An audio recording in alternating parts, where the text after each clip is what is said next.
Wendi Scott is a very manipulative woman, and she's very dangerous. I was terrified of what was going to come next. You never think that a person could be capable of something like that. The enemy was not abroad. The enemy was in his own household.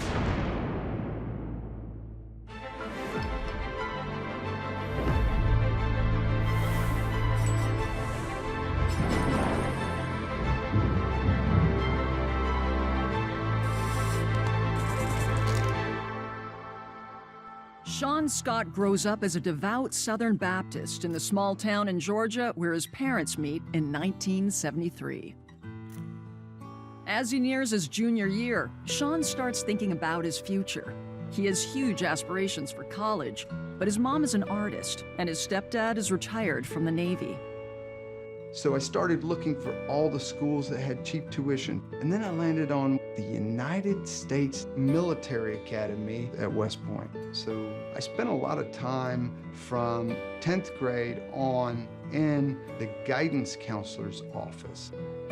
That's how I came into Trish Ellis's circle of awareness.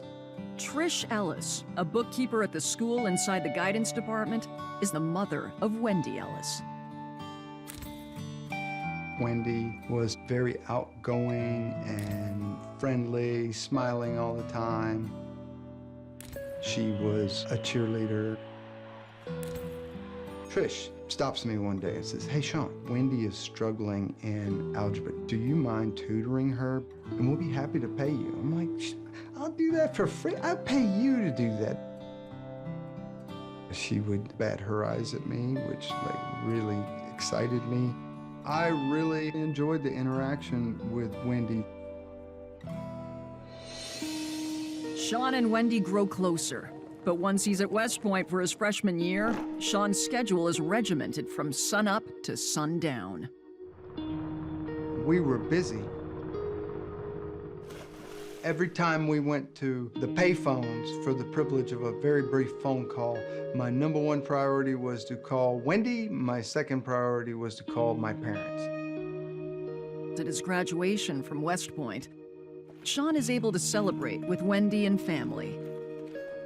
A few days later, Sean and Wendi drive from New York to Georgia to elope without family present. Wendi and I got married in a tiny little chapel on June 3rd, 1997. Wendi was over the top. She acted as if she was about to faint. She did not focus on me. She had a hard time getting through her vows. So that part was kind of bizarre. We had made plans for a honeymoon, and we drove straight through the night to Myrtle Beach, South Carolina. Wendi was not interested in any physical intimacy, and she said that she was feeling physically ill. But to me, that was not as important as abiding by my vow to love, cherish, and care for her in sickness and in health. Later that year, he finds Wendi in a health crisis. And then the oncologist broke the news to me that he felt, in his professional opinion, Wendi had leukemia. I couldn't believe it. It was just another shock. I never shaved my own head, but I helped her shave hers. Definitely cried tears that dripped on her head while I was helping her shave it. She was so grateful, and we had intimate contact that we hadn't had in months or maybe even in years at that point.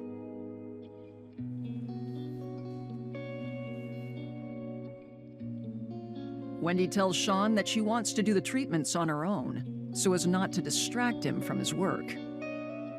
She said, "I've found a specialist that can treat me right here at the hospital. You can just drop me off in the morning, and then I'll find a ride home."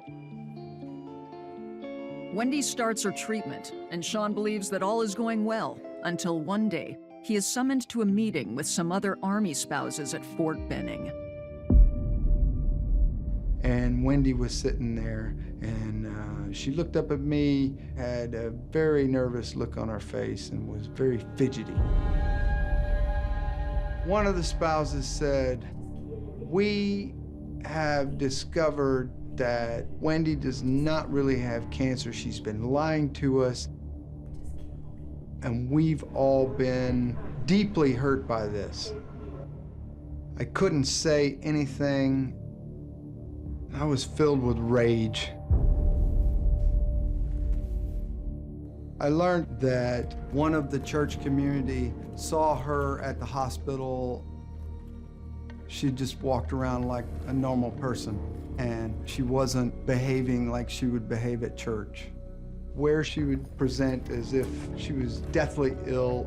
But how did Wendi trick her oncologist into a leukemia diagnosis? I was finally coming to grips with an escalating pattern of behavior. I believe Wendi figured out how to manipulate her body so that her blood work came back such that more than one medical provider was convinced that she had leukemia. I was committed to her because I considered marriage my bond with Wendi and with God. And I wasn't going to give up on that, and I was determined not to get a divorce. In April of 2002, he is notified that Wendi is in the ER. A nurse came in and said, "We got your blood results." Wendi was pregnant.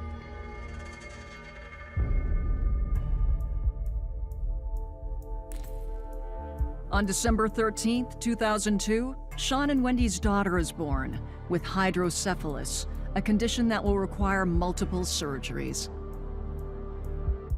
When our daughter was born, Wendi's behaviors regarding her own health just disappeared. It was like magic. Over the next 3 years, Sean and Wendi pull closer together. Wendi is no longer faking health issues and gives birth to a son who is underweight but otherwise healthy. At Walter Reed, the doctors cannot determine the cause of Sean's daughter's ongoing symptoms. My daughter underwent hundreds of diagnostic procedures. The spinal tap, that's an extremely painful procedure, and it was gut-wrenching, heartbreaking to be present and in the room with her. One of the lead GI physicians laid a bombshell. There are levels of magnesium in your daughter's system that I cannot account for. And Wendi confessed on the spot. I did it, and I looked at her in front of all these people. All I could say was, "How could you?" The state takes custody of the Scott children. I drove Wendi home, and she cried, and she blabbered on to me about how we still have to stick together as a family. And I just looked at her, and I was like, "Will you shut the f*** up?" Or I was gonna wreck the car and kill both of us. I received a call from Fort Detrick, and they believed they had a child abuse case. They advised that the mother of the child had been confronted by the doctor and actually admitted that she had been poisoning her child and that she was withdrawing blood from the child as well. In a Munchausen by proxy case, the person themselves is Munchausen, and they cause their own illnesses or injuries to gain attention. And normally it's when they can't get attention for themselves anymore that they move on to a child. Wendi showed absolutely no remorse during the interview. I realized that I did in fact have a Munchausen by proxy case, that she was truly injuring her child to gain attention for herself. And so my goal at that point was to get as much evidence as I could.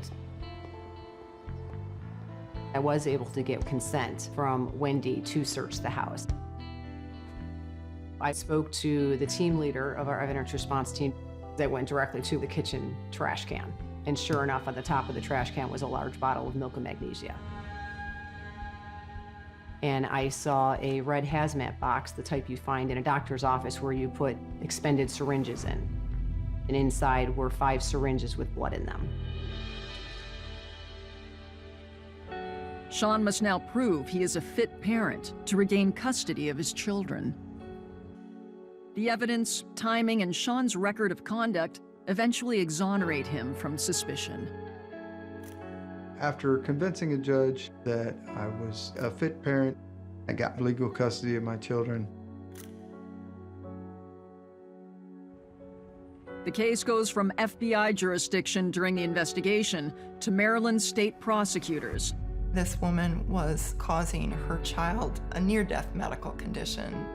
It was dangerous enough that as a prosecutor, I had to make sure that she never had contact with that child again, with her younger child, or with any child. Wendi Scott pleads guilty to first-degree child abuse. Wendy's sentencing hearing takes place 2 months later. When she first came into court, she was just fluttering around, smiling, talking to people. It was clear she wanted to be the center of attention. The defense, they were arguing that she didn't intend to hurt the child. The only reason she was doing it was because of her own mental disorder. Concerned that Wendi will present a further risk to her daughter if she gets a light sentence, the prosecution presents surprising evidence that her disorder is deeply rooted. She decided to get a job. And while she was there, I discovered that she was faking cancer and diabetes. She submits a request to this employer requesting time off, saying that she had lymphoma and that she needed to go for chemo on a weekly basis. This revelation seals Wendy's fate with the judge. The judge sentenced her to 15 years of active incarceration and 5 years of supervised probation. I had finally come to the realization that she was never going to stop doing this. After 11 years of trauma, Sean is free to find love with a new partner and discovers there is light at the end of the tunnel. My brother and Sean worked together at Walter Reed. We were both going through divorces about the same time, and we were friends. Our friendship grew more and more. Once his divorce was final, it was an instant connection. In 2010, Sean and Rachel marry and blend their families. Sean is a proud and intensely private man, but he tells his story to warn others. I'm at peace with it now. I'm okay. My purpose and mission will be to help somebody out there who's doubting themselves. Take action, don't hesitate, seek help. If you got doubts or questions, talk to somebody. Sean is joyful in his new life and has high hopes for the future of his children.